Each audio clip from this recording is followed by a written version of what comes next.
Hello and welcome back to my channel Data Update, where I provide updates on the latest developments concerning the Iraqi dinar and the Vietnamese dong. I hope you are all doing well, and I pray for your continued happiness and prosperity. Let's dive into today's updates. Intel Guru Frank 26 shared insights from Firefly, revealing a noteworthy shift in Iraq's revenue sources. According to Firefly, non-oil revenues have now doubled, marking a transformative change from the past when 90% of Iraq's budget depended entirely on oil. This diversification aligns with the International Monetary Fund's IMF long-standing recommendation for Iraq to expand its economic base beyond oil dependence. Meanwhile, Intel Guru MarkZ via PDK shared an intriguing observation from a Wells Fargo bank in Minnesota. A member noted significant changes at the branch, including an increase in the waiting area chairs from 4 to 24 and the installation of large screens reportedly for educating older customers. The number of booths for banker meetings has doubled, and glass partitions that were once 2 feet tall are now soundproofed and 8 to 9 feet high. Despite the bank being historically busy, it now features 5 ATM instead of 2, and the teller area has tripled its staff. MarkZ speculated on the potential implications of these upgrades. Newshound Kiru Samson also highlighted Iraq's growing non-oil revenues, quoting Prime Minister Mohammed Shia Al-Sudani's announcement that non-oil revenues have risen to 14%,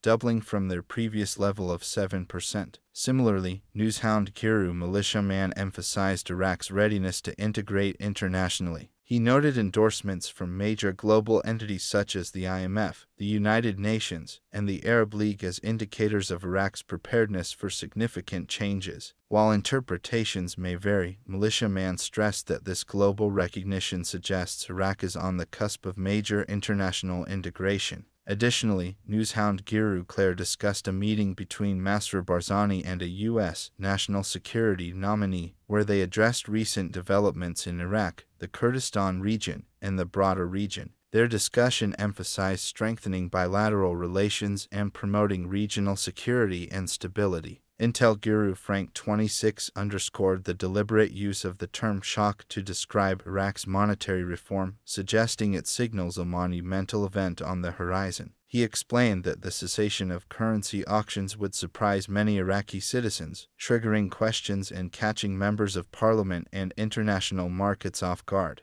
This reform, he speculated, could set off a shockwave that might lead to a restructuring of global financial systems, potentially reaffirming the U.S. dollar's dominance. Frank 26 urged listeners to pay attention to this development and its potential implications for Iraq and the global economy. Intel Guru MarkZ via PDK also addressed a poorly translated article that suggested Iraq's violation of international law but clarified that the article actually highlighted global support for Iraq as a stable and secure regional leader. MarkZ argued that Iraq's ability to fulfill this role requires a new exchange rate, and the international community is pushing Iraq forward, indicating that a currency rate adjustment could happen soon. Newshound Intel Guru MNT Goat shared an optimistic outlook, stating that progress is being made and Iraq is nearing a critical milestone. According to a contact at the Central Bank of Iraq, the newly elected U.S. administration is actively working with Iraq, which is seen as positive. MNT Goat stressed the importance of patience, noting that while timelines may shift, the overall plan to reinstate Iraq's currency, as outlined by Dr. Shabibai, remains intact. A critical next step involves completing de-dollarization and moving away from the peg to the U.S. dollar,